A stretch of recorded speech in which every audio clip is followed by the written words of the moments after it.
is like the grandfather of all buses. Oh, It's yeah. 22 years old. This bus has already extended 100% beyond its lifespan. But, you know, the mechanics and the employees of DPW are trying their best to keep these things operating as long as they possibly can. But it's just to give you an example of the challenges they're dealing with every day.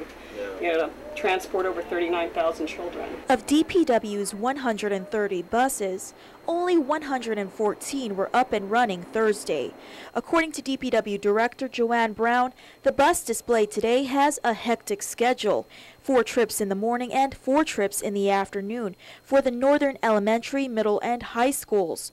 Brown says although the department gets calls from concerned parents and school faculty daily about late pickups, there's not much she can do with the allotted resources. That's a lot of time and distance they have to travel within a short period of time to meet the opening and closing of the school.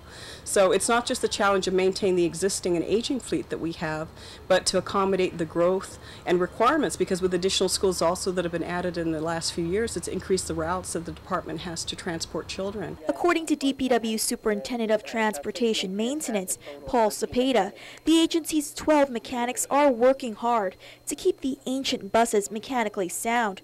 But locating older parts is not only expensive, but becoming impossible. By regulation, 10 years, we should, phase them out and bring new ones in because of the age, and then the cost to repair it after 10 years starts going up. If you notice around the sides of the buses, the rust is starting to happen on the buses. And that's our main concern, because mechanically we can keep it running. We can change the engine, change the radiator, change the transmission, whatever we need to do as long as we have fundings for it. But the problem now is the body. DPW auto mechanic leader Fred Fernandez says his crew cater to 5 to 6 buses with minor repairs daily. Every day there's repairs, honestly. It's a battle. It's an uphill climb that just, the more you get going, then you fall back. Then you get going, then you fall back. But that's how it is. Just do what we got to do to get it going. Chair on the Committee on Utilities, Transportation and Public Works, Senator Tom Atta says although he identified $2.2 million in excess bond money during his term in the 30th legislature, the money was easily spent.